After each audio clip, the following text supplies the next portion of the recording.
এমন জিনিস আমার নবী বলেছে, এখানে তোমাকে আর আমাকে পাঠানো হয়েছে ক্ষণেকের জন্য। আমি যেই বাড়ি করছি, যেই বাড়ির ফাউন্ডেশন করছি 10 বছর 100 বছর থাকবে। আমি যেই বাড়ির ভিত্তি স্থাপন করছি 100 বছর থাকবে। আমি তো 100 দিন নাও বাঁচতে পারি। আমি যেই বাড়ির ফাউন্ডেশন করেছি 100 বছর টিকবে। আমি তো এই বাড়ি 100 ঘন্টাও না থাকতে পারি। আমি তো এই বাড়ি 100 মিনিটও না থাকতে পারি। আমি তো এই বাড়ি 100 সেকেন্ডও না থাকতে পারি। কথা বলেন ঠিক কিনা? কিন্তু দোস্তরা আমার, আপনার এবং আমার জন্য মৃত্যুর পরে এমন একটা জায়গায় রাখা হবে, এমন একটা জায়গায় রাখা হবে, আপনাকেও রাখা হবে, আমাকেও রাখা হবে, মহসেন সাহেবকে রাখা হবে, এই বাড়িওয়ালাকে রাখা হবে, এনাকেও রাখা হবে, আমার বাবাকেও রাখা হবে, আমার মাকেও রাখা হবে।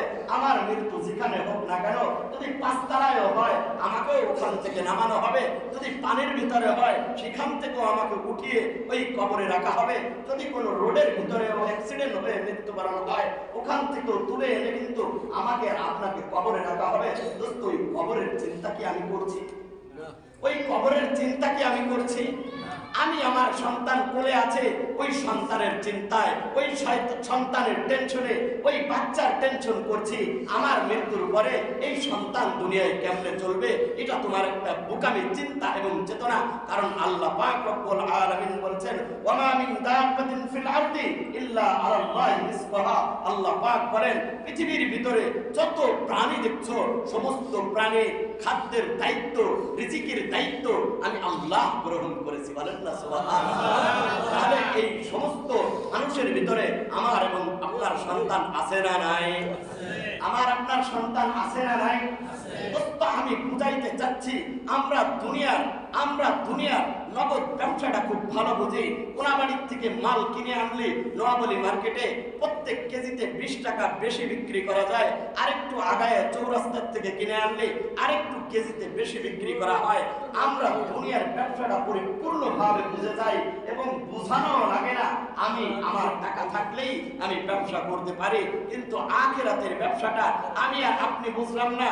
যেই জীবন নামক, যেই প্রাণ নামক একটা জিনিস আমার আপনার ভিতরে ঢুকিয়ে দেওয়া হয়েছে, ওইটা যে কোনো সময় আমার এবং আপনার থেকে বের হয়ে যেতে পারে। কথা বলেন ঠিক কিনা?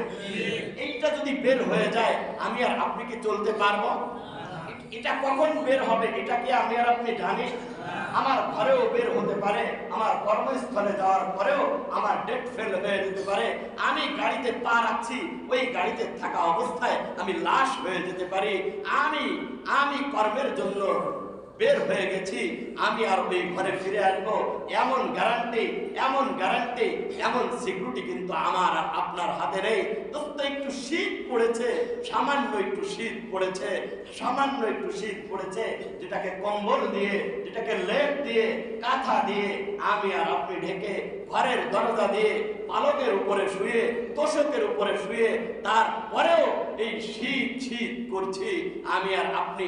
একটু চিন্তা করে দেখেন, আপনার মৃত্যুর পরে আপনাকে কয়টা লেপ এবং কয়টা কম্বল দিয়ে আপনাকে ঢেকে কবরের ভিতরে কয়টা খাট দিয়ে, কয়টা বাতি এবং বিছনা দিয়ে আপনাকে রাখা হবে এবং আপনার পাশে কয়জন আপনার পাহারাদার হিসেবে থাকবে? কয়জন থাকবে? একটা বিছনা দেয়া হবে, একটা বাতি দেয়া হবে, একটা খাট দেয়া হবে। কেন দেয়া হবে?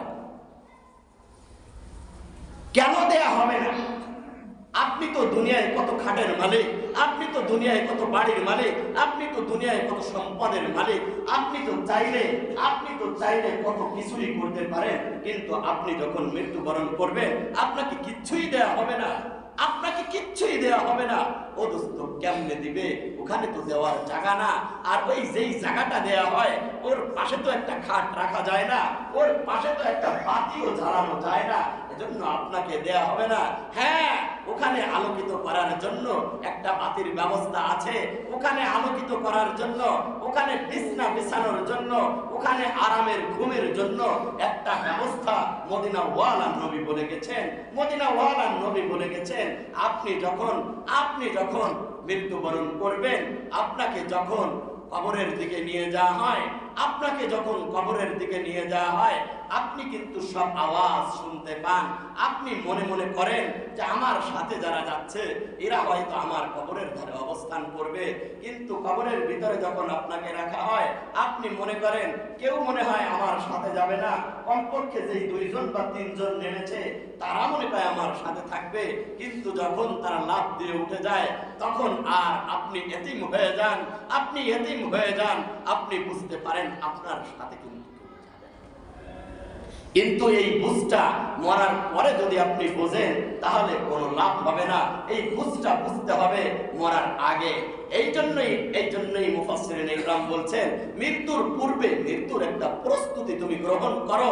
ও যুবক, মৃত্যুর আগে তোমার একটা প্রস্তুতি তো তোমার থাকা দরকার। সাধারণ তুমি বাড়ির থেকে 2 দিনের সফরের জন্য তুমি বের হয়ে যাও, তোমার সুন্দর প্রস্তুতি থাকে, কিন্তু দুনিয়ার থেকে তুমি যে একবার বিদায় নিয়ে চলে যাবা, তোমাকে যেই গর্তের ভিতরে রাখা হবে, অন্ধকার একটা গর্তের ভিতরে রাখা হবে, যেখানে তোমার সাথে কিন্তু কেউ যাবে না, ওই ঘরের আসবাব এবং পাথরের জন্য তুমি কি করছো? ওই ঘরের জন্য তো তোমার কিছু নিয়ে যাওয়া দরকার, ওই ঘরের জন্য তোমার যাবে। তুমি যদি 5 ওয়াক্ত নামাজ পড়তে পারো, এই নামাজ তোমার সাথে যাবে।